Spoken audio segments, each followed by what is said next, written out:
Hello प्यारे साथियों, आप सभी का स्वागत है हमारी एक और वीडियो में। साथियों, जो हम डायग्राम जो चित्र का हम वीडियो आपको प्रोवाइड कर रहे हैं, जो आपके नीमी एमसीक्यू पीडीएफ में डायग्राम वाले सवाल दिए गए हैं, हम उनको कंबाइंड करके आपको प्रोवाइड कर रहे हैं, क्योंकि यहाँ से भाई कम से कम आपके 8 से 10 क्वेश्चंस तो आने एकदम तय हैं। तो हम क्यों ना डायग्राम को एक जगह करके अच्छे से पढ़ लिया जाए। हमारा उद्देश्य मेन यही है कि भाई जो विद्यार्थी बिल्कुल भी नहीं पढ़ पाए हैं उनको तो कम से कम पास करवा देना अच्छे से, ठीक है। तो देखिए, इसके लिए भाई देखिए, आप लोग सभी लोग देखते हैं लेकिन बहुत ही कम लोग कमेंट्स लाइक शेयर करते हैं। तो आप अपने साथियों के साथ शेयर ज़रूर करें भाई, और लाइक करें और कमेंट ज़रूर करके बताएं कि आपको वीडियो कैसा लगा, नेक्स्ट वीडियो आपको चाहिए कि नहीं। आज हम कोशिश करेंगे, एक शाम को 8 बजे वाली क्लास तो आपको मिलेगी ही मिलेगी, लेकिन एक क्लास हम आपको 8 बजे से पहले, 8 बजे जो शाम को क्लास होती है वो आपको डेली मिल जाया करेगी भाई। लेकिन हमें लगेगा कि नहीं, आपको कम से कम एक दिन में 2 वीडियो प्रोवाइड कर दिया जाए, तो हम 8 बजे से पहले भी कोशिश करेंगे इस वीडियो को प्रोवाइड कर दें, फिर आपको एक और क्लास दी जाएगी। तो ये डायग्राम वाले का पार्ट 2 है, ठीक है, पार्ट 2 है। और यहाँ से एक पार्ट और आपको मिलेगा देखने के लिए। फिर हमारा नीमी एमसीक्यू में जितने भी चित्र वाले सवाल हैं वो पूरा कंप्लीट हो जाएंगे। फिर हमें जो लगेगा भाई इम्पॉर्टेंट, वो आपको हम फिर नेक्स्ट वीडियो में प्रोवाइड करेंगे। तो हम 3 पार्ट में अपना डायग्राम वाला कम से कम यहाँ से देखिए 8 से 10 क्वेश्चंस एकदम फिक्स कर लीजिए भाई, एकदम आएंगे ही आएंगे। और ये चित्र सभी आप रट लीजिए। अब देखिए, एक क्वेश्चन जो होता है आपका 2 नंबर का होता है, मतलब कि भाई 16 से लेके 20 नंबर का आप सिर्फ इस 3 वीडियो में सॉल्व कर ले जाएंगे, ठीक है ना। पूरा भरोसा से भाई अच्छे से आप पढ़िए। आज देखिए थोड़ा हो सकता है आपको टाइम लग जाए, ठीक है, पढ़ने में, क्योंकि आज जो है करीब हम लिए हैं 26 क्वेश्चन सॉल्व कराएंगे आपको, तो हो सकता है टाइम लग जाए। फिर उसके बाद एक और वीडियो बनाएंगे। आज कुछ क्वेश्चंस होंगे जो हम बहुत ही सिंपल तरीके से आपको रटवाते हुए चलेंगे। यहाँ पे देखिए, हम आपको कंसेप्ट नहीं समझाएंगे, बस ऑब्जेक्टिव कैसे टिक लगाना है और वो ऑब्जेक्टिव क्यों सही है ये बताएंगे। चलिए क्वेश्चन स्टार्ट करते हैं। और हाँ, लाइक शेयर करना मत भूलिए भाई, और कमेंट तो जरूर आप करके बताइए। देखिए 31 नंबर ये क्वेश्चन है, चुंबक की कौन सी विशेषता दर्शाई गई है। मतलब एक चुंबक आपको दिखाया गया है, आप पूछ रहे हैं ये क्या दिखा रहा है आपको। तो देखिए ये दिखा रहा है, ये एरो लगा हुआ है ना, ये एरो लगा गया है ना, तो इसका मतलब ये नॉर्थ है, ये नॉर्थ को दिखा रहा है, और ये साउथ को, ठीक है, ये दक्षिण दिशा को दिखा रहा है, और ये उत्तर दिशा को दिखा रहा है। तो ये क्या दिशा दर्शाया है चुंबक भाई, दिशीय विशेषता, ठीक है, मतलब दिशा को ये बता रहा है। किसकी विशेषता, ये चुंबक की विशेषता क्या है भाई, ये दिशा को बता रहा है, ठीक है। आप ना स्क्रीनशॉट लेके रख लीजिए, आपको रिवाइज करने में बहुत ही हेल्प होगा भाई। आप स्क्रीनशॉट लेते जाइए, ठीक है।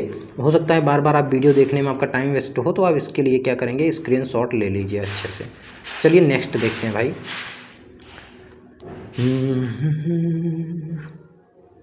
चलिए नेक्स्ट देखिए, क्वेश्चन है यहाँ पे BH कर्व X द्वारा अंकित भाग का नाम क्या है। देखिए इसमें 2 चीज़ आपसे पूछते हैं, अगर इस तरह से पूछेंगे। एक इसका नाम जो अभी पूछा है, यहाँ से यहाँ तक की जो ये डिस्टेंस है, इसका नाम क्या है, और ये यहाँ से यहाँ तक की दूरी जो है। तो अभी यहाँ पूछा है तो हम इसे कहते हैं कोएर्सिविटी, ठीक है, कोएर्सिविटी कहते हैं। क्या कहते हैं भाई, कोएर्सिविटी। और ये पूछता है ये वाला, तो ये होता है भाई अवशेष चुंबकत्व, जिसे हम रेजिडुअल मैग्नेट कहते हैं, ठीक है।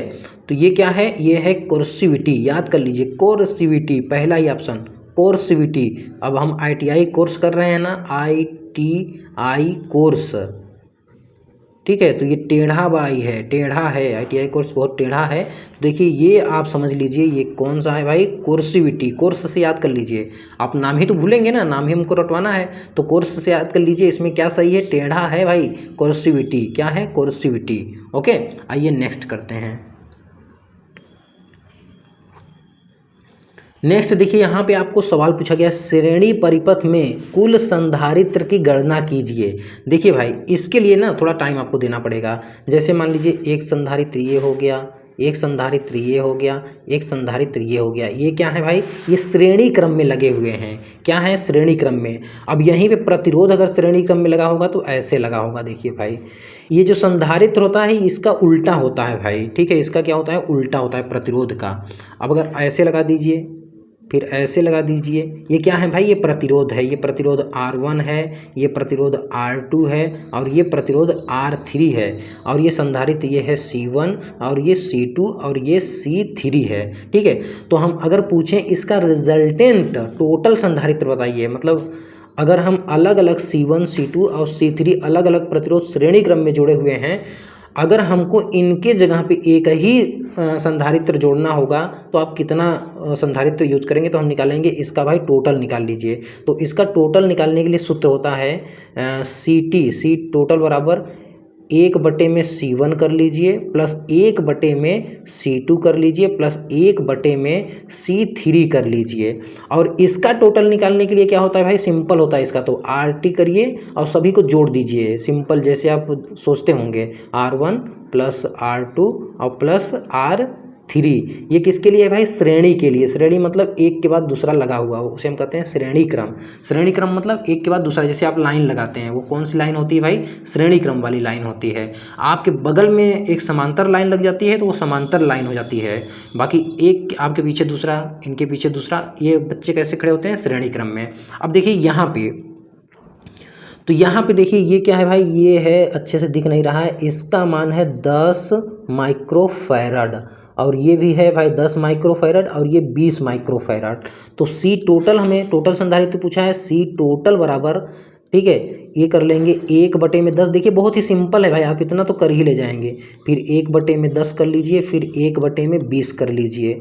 अब यहाँ पे देखिए 20 हो जाएगा आपका एलसीएम, 20 हो जाएगा आपका एलसीएम। और ये क्या करेंगे भाई, ये 2 हो जाएगा प्लस ये 10 दूना 20, 2 हो जाएगा और प्लस ये 1 हो जाएगा, 2 2 4 1 5 और ये 5/20 और ये 5 चौके 20। अब देखिए ये 1/CT का मान 1/4 आया, यहाँ पे 1/4 किसका मान आया है भाई, 1/में CT का मान। तो CT का मान हमें चाहिए तो CT उल्टा कर देंगे। तो हमें अगर CT निकालना होगा तो हम क्या करेंगे भाई, 1/4 भी उल्टा हो जाएगा, ये 4 माइक्रोफैरड हो जाएगा भाई। CT बराबर क्या हो जाएगा, 4 माइक्रोफैरड। तो ये A ऑप्शन बिल्कुल करेक्ट होगा। ठीक है, आप इसको बहुत अच्छे से कर सकते हैं, ऐसा कुछ है नहीं इसमें, है ना। चलिए भाई नेक्स्ट चलिए देखते हैं। अब जैसे जिनको ये सब कबाहत नहीं करना है तो इस सवाल के लिए, अगर ये आपको सवाल, देखिए चित्र एकदम रट जाइए भाई, इसीलिए हम ना चित्र को अलग अलग करके आपको बता रहे हैं। ठीक है, चित्र जितने भी आपके 400-500 क्वेश्चन दिए हैं उसमें से हम चित्र निकाल के आपको बता रहे हैं, क्योंकि यहाँ से मैं बार बार कर रहा हूँ 8 से 10 क्वेश्चन आएंगे चित्र वाले, तो इनको रट जाइए। अब देखिए अगर आपको ये सब तामझाम नहीं याद हो पा रहा है, नहीं कर पा रहे हैं, अगर ये कर लिए तो ये तो भाई बेसिक है, कंसेप्ट है। नहीं तो देखिए आप क्या करिएगा, मैं आपको बता रहा हूँ, आपको कुछ नहीं करना है, एक सिंपल सा आप तरीका यूज करिए। देखिए सिंपल तरीका ये है भाई कि आप इस जीरो को और इस जीरो को काट के सभी को जोड़ दीजिए, जैसे 1 1 2 2 2 4। ठीक है, क्या हुआ भाई, 4 माइक्रोफैरड। ये कोई तरीका नहीं है, मैं आपको यही बस सॉल्व करने के लिए बता रहा हूँ। तो ये 4 माइक्रोफैरड हो गया आपका आंसर। ठीक, आपका आंसर क्या हो गया भाई, 4 माइक्रोफैरड।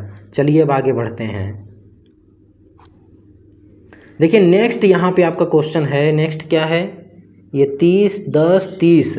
देखिए संधारित्र श्रेणी क्रम में लगे हुए हैं, श्रेणी क्रम में लगे हुए हैं, तो आपको इनका आंसर बताना है कि इनका आंसर क्या होगा भाई।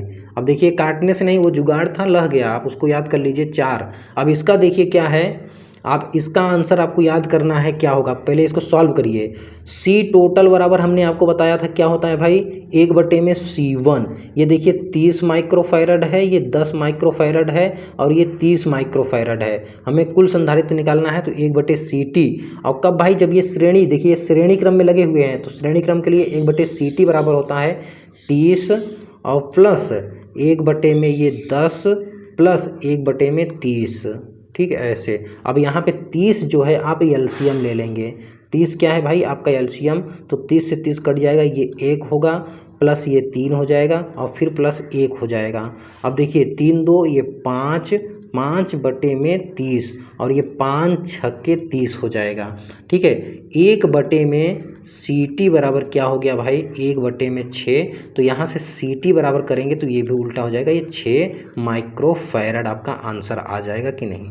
ठीक है, आपका आंसर क्या होगा, 6 microfarad. Answer will be right B. ठीक है, तो आप ये सिंपल सा एक सूत्र तो याद ही कर सकते हैं, 1/CT बराबर, ठीक है, सूत्र आप याद कर लीजिए, 1/CT बराबर 1/C1, ये C1 है आपका, 1/C2 फिर 1/C3, जब ये श्रेणी क्रम में लगे हुए हैं। अगर ये समांतर में होते हैं, अभी आपको मतलब हम समांतर इसलिए नहीं बता रहे हैं क्योंकि आपके PDF में नहीं है, तो आपको भूलना नहीं है, बस श्रेणी क्रम का यही एक सूत्र है, याद कर लीजिए। चलिए और क्या बताएं आपको। नेक्स्ट देखिए क्वेश्चन है, देखिए परिपथ में प्रतिरोधक R4 पर वोल्टेज पात की गणना कीजिए। चलिए भाई देखते हैं यहाँ पे क्या क्या लिखा हुआ है यार, हमें कुछ अच्छे से दिख नहीं रहा है। ये 60 है, ये 40 है, ये क्या है, आई थिंक ये 36 है, ठीक है, आई थिंक ये 36 ही होगा, ठीक है। चलिए सॉल्व करते हैं।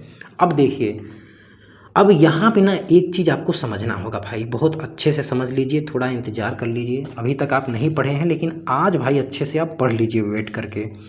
अब देखिए हम आपको बताते हैं प्रतिरोध का श्रेणी क्रम में जोड़, श्रेणी जोड़ किसका भाई, प्रतिरोध का, आगे ऐसे लगा लीजिए, इस प्रतिरोध का क्या बता रहे हैं, श्रेणी क्रम, ठीक है, जिसे हम कहते हैं सीरीज, और यहाँ पे हम बता दे रहे हैं आपको समांतर, ठीक है, क्या भाई, समांतर क्रम। देखिए अब हमारे पास जो है 3 प्रतिरोध हम ले रहे हैं, ठीक है, 3 प्रतिरोध हम यहाँ पे लिख दे रहे हैं। देखिए 3 प्रतिरोध हमारे पास है भाई, एक है R1 और दूसरा प्रतिरोध है R2 और तीसरा जो प्रतिरोध है वो हमारे पास है भाई R3। अब इनको हमें श्रेणी क्रम में जोड़ना है। श्रेणी क्रम में जोड़ने का मतलब जैसे आप पाइप जोड़ते हैं उस तरह से जोड़ दीजिए, वही होता है श्रेणी क्रम में, ठीक है।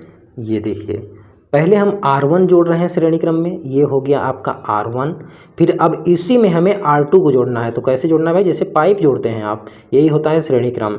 अब इसी में हमें R3 को जोड़ देना है पाइप के जैसे, ये हो गया आपका श्रेणी क्रम। ये प्रतिरोधों का क्या हो गया, श्रेणी क्रम। ये है आपका R1 और ये है आपका R2 और ये है आपका R3, ठीक है, ये क्या हो गया भाई आपका R3।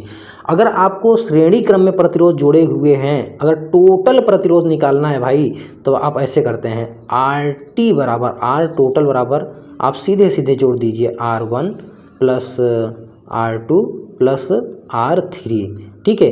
इस तरह से जितने भी होंगे आप जोड़ते चले जाएंगे, तो इसके आगे भी जोड़ते हुए चले जाएंगे आप। अब समांतर क्रम में अगर हमें जोड़ना है भाई प्रतिरोध को, किसमें भाई, समांतर क्रम में, यही तीनों प्रतिरोध को अगर समांतर क्रम में जोड़ना है, देखिए कैसे जोड़ेंगे, सबको समांतर में रखेंगे। ये हो गया आपका R1, अब इसके समांतर में आप इसको रख दीजिए, ये हो गया आपका R2, अब इसके समांतर में आप इसको रख दीजिए, ये हो गया आपका R3, ठीक है।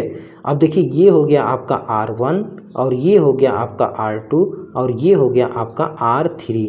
ये प्रतिरोधों का होता है भाई समांतर क्रम। क्या होता है भाई, ये प्रतिरोधों का होता है समांतर क्रम, ठीक है। इसमें बहुत कुछ होते हैं, लेकिन अब इसको ना ऐसे तार से मिला के, एक तार इधर से लगा के पूरा जोड़ दीजिए और फिर दूसरा तार यहाँ से लगाइए और एक दूसरा तार यहाँ से जोड़ दीजिए, ये ऐसे, और इसको ऐसे निकाल दीजिए, ये ऐसे, ठीक है। ये क्या है, समांतर क्रम। अगर अब आप इसका टोटल प्रतिरोध निकालेंगे, जब प्रतिरोध समांतर क्रम में जुड़े हुए हैं तब टोटल निकालेंगे, तो ये होता है भाई 1/में RT बराबर 1/में R1 प्लस 1/में R2 और प्लस 1/में R3 ऐसे डाट डाट डाट आगे बढ़ता जाएगा। इस तरह से इसको आप जोड़ते जाएंगे तो ये इस तरह से आगे बढ़ता हुआ चला जाएगा, ठीक है। तो आई होप कि आपको अच्छे से समझ में आया होगा कि श्रेणी क्रम क्या होता है, समांतर क्रम क्या होता है, किसका, प्रतिरोध का।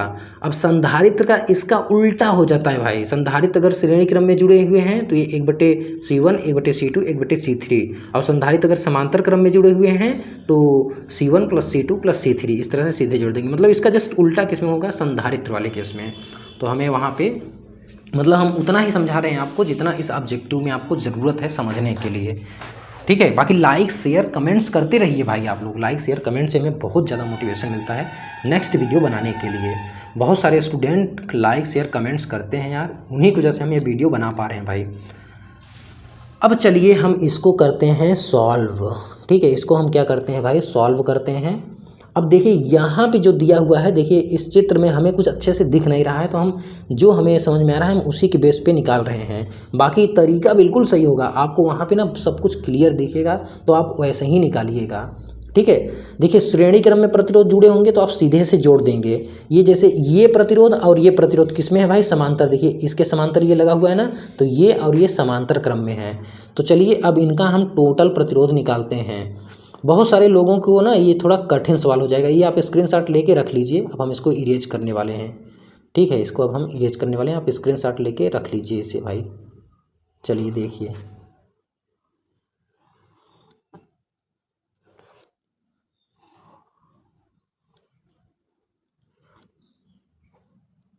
चलिए देखिए हमें R4 में वोल्टेज पाथ वोल्टेज ड्रॉप की गणना करना है। मतलब R4 में कितना वोल्टेज है वो हमें निकालना है भाई। तो इसके लिए हमें क्या चाहिए भाई, ये जो करंट यहाँ से 220 वोल्ट के कारण ये जो करंट यहाँ पे जा रही है, उस करंट का मान कितना है हमें ये निकालना होगा। और इसके लिए हमें चाहिए टोटल प्रतिरोध। अब देखिए ये और ये किस में है, समांतर क्रम में है। तो यहाँ हम टोटल प्रतिरोध निकाल लें भाई कि इनका और इनका टोटल प्रतिरोध कितना होगा।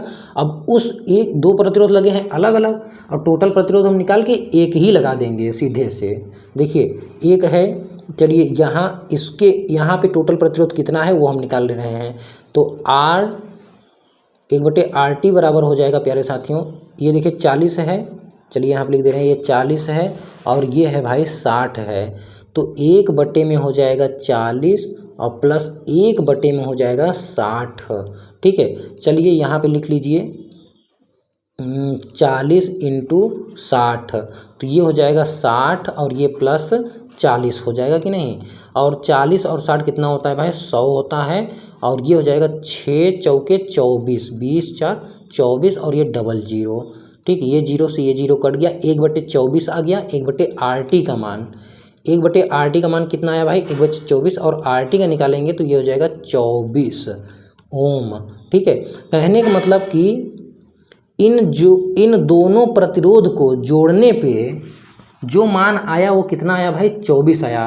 अब देखिए यहाँ पे भाई आप कहेंगे अरे यार एक तो 60 ओम का था, एक 40 ओम का था, जब इनको हम जोड़ दिए तो 24 ही ओम आया। हाँ भाई जान लीजिए आप लोग, अगर समांतर क्रम में आप प्रतिरोध को जोड़ते जाएंगे तो प्रतिरोध का मान, टोटल प्रतिरोध का मान घट जाता है। इंटरव्यू में क्वेश्चन पूछते हैं, अगर समांतर क्रम में आप प्रतिरोध जोड़ते हैं तो प्रतिरोध, टोटल प्रतिरोध का जो मान होगा भाई वो कम हो जाएगा। ठीक है, टोटल प्रतिरोध का मान क्या होगा भाई, कम हो जाएगा। इसी कंसेप्ट से हम एक और उत्तर देते हैं, अगर हम घरों में लोड बढ़ा देते हैं तो करंट का मान बढ़ने लगता है। लोड बढ़ाने से करंट का मान बढ़ने लगता है। क्यों भाई, लोड बढ़ा रहे हैं तो टोटल प्रतिरोध घट रहा है, और प्रतिरोध क्या होता है, करंट का विरोध करता है। चलिए ये तो बहुत आगे का हो गया, हमें तो यहाँ पे ऑब्जेक्टिव सॉल्व करना है।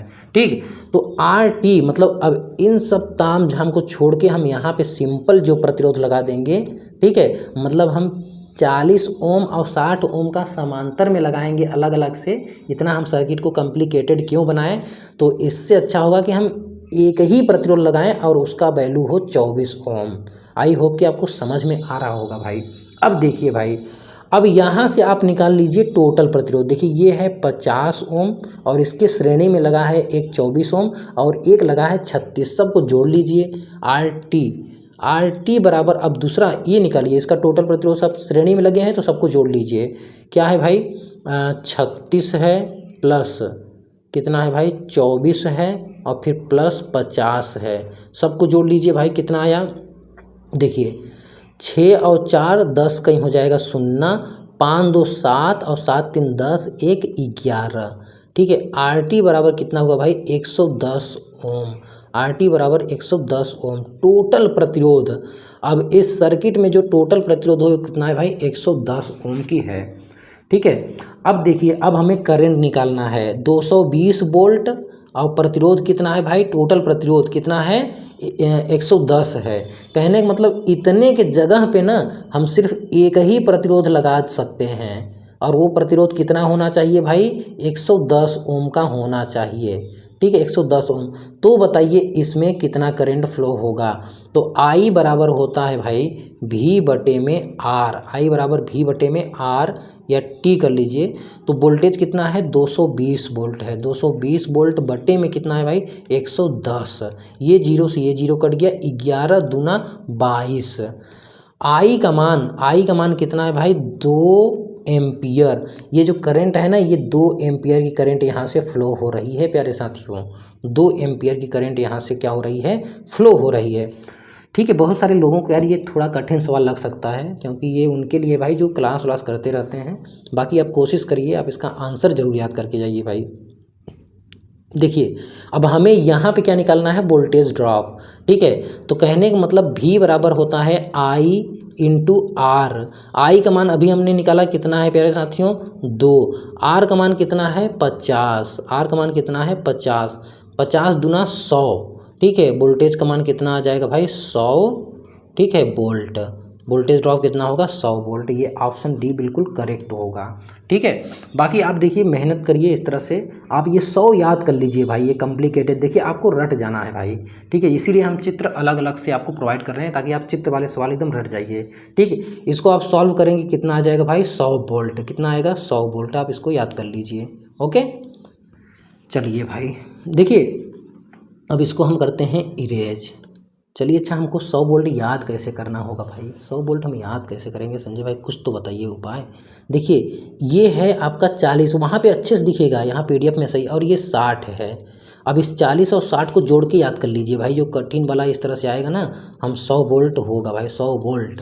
कितना होगा भाई 100 वोल्ट।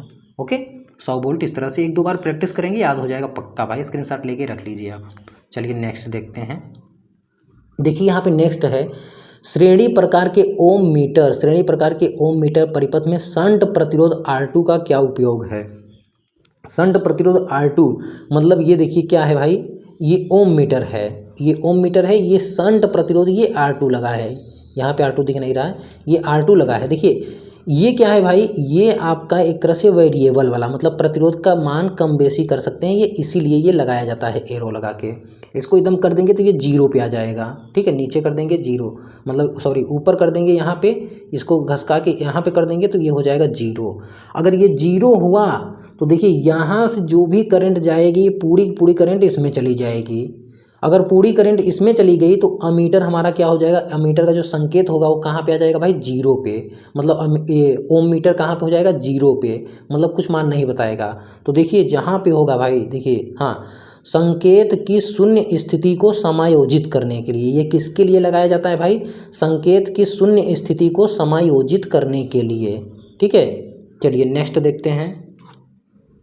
नेक्स्ट देखिए यहाँ पे है श्रेणी परिपथ में प्रतिरोध R2 में वोल्टेज पात, वही भाई पिछले जैसा सवाल है ये। R2 में देखिए ये सभी किस में लगे हैं, श्रेणी क्रम में। यहाँ पे गैप रखा है, लेकिन आप इसको सीधा करेंगे तो ये श्रेणी क्रम में, मतलब ये ऐसे देखिए लगाए गए हैं। चलिए हम यहाँ पे बना दे रहे हैं। अब इसको हम चाहे ऐसे बनाएं चाहे ऐसे बनाएं, एक ही बात है, चाहे इसको डब्बा जैसे बनाएं चाहे इस तरह से, दोनों मतलब प्रतिरोधी होता है, तो हम ऐसे बना दे रहे हैं। ये हो गया आपका दूसरा, अब देखिए ये हो गया आपका तीसरा, और ये हो गया आपका चौथा R4। और इनके बीच जो वोल्टेज लगाया गया है यहाँ पे, वो वोल्टेज कितना है भाई, देखिए वोल्टेज 50 वोल्ट है। ठीक है, देखिए ये जो है ये जो है ये है 100 ओम, और ये जो है ये है 200 ओम है भाई, और ये जो है ये है 300 ओम है, और ये जो है ये 400, 100 200 300 400 इस तरह से दिया गया है। तो R2 में मतलब यहाँ पे हमें वोल्टेज ड्रॉप याद करना है। अब ये श्रेणी क्रम में है तो सबको जोड़ लीजिए। देखिए श्रेणी क्रम में ये R1 R2 R3 R4 जोड़ेंगे, RT बराबर निकालेंगे तो क्या करेंगे भाई 100 ओम प्लस 200 ओम प्लस ये हो जाएगा 300 ओम प्लस ये हो जाएगा 400 ओम। कितना हो गया भाई 3 3 6 और 6 4 10, कितना हो जाएगा भाई 1000 हो जाएगा। कितना 1000। ठीक है, चलिए भाई RT का मान कितना आ गया 1000 ओम आ गया, मतलब टोटल प्रतिरोध जो है वो 1000 है। श्रेणी क्रम में प्रतिरोध का मान बढ़ जाता है, समांतर क्रम में जोड़ने से प्रतिरोध का मान घट जाता है, टोटल प्रतिरोध का मान। चलिए भाई टोटल प्रतिरोध मिल गया। अब हमें यहाँ से ये 50 वोल्ट है, अब ये पता कर लें कि यहाँ से करंट कितना जा रही है। तो V बराबर होता है कितना भाई IR। तो I बराबर अगर आप निकालेंगे तो V बटे में R ओम के नियम से, ठीक है। I बराबर यहाँ से आप निकाल सकते हैं, चलिए यहाँ पे लिख दे रहे हैं। I बराबर अगर आप निकालेंगे वोल्टेज कितना है भाई 50 है, और ये रजिस्टेंस कितना है कुल है भाई हाँ 1000, रजिस्टेंस कितना है 1000 है। अब देखिए ये आ गया आपका I का मान, I का मान आ गया। अब वोल्टेज आपको निकालना है तो V बराबर होता है I इंटू R। I का मान क्या है भाई 50 बटे में 1000, 50 बटे में सॉरी ये जीरो नहीं है, 50 बटे में 1000 आप कर देंगे और गुणा कर देंगे R। R का मान क्या है भाई R2 मतलब 200, R2 का मतलब 200, ठीक है। अब देखिए ये जीरो से ये जीरो कट जाएगा और ये जीरो से फिर एक जीरो ये कट जाएगा, 5 गुना 10। ये वोल्टेज मतलब V का मान कितना आ गया भाई 10 वोल्ट आ गया V का मान। तो 10 वोल्ट कौन सा है भाई ऑप्शन बी बिल्कुल राइट है। आइए नेक्स्ट देखते हैं, स्क्रीनशॉट ले जाइए भाई आप।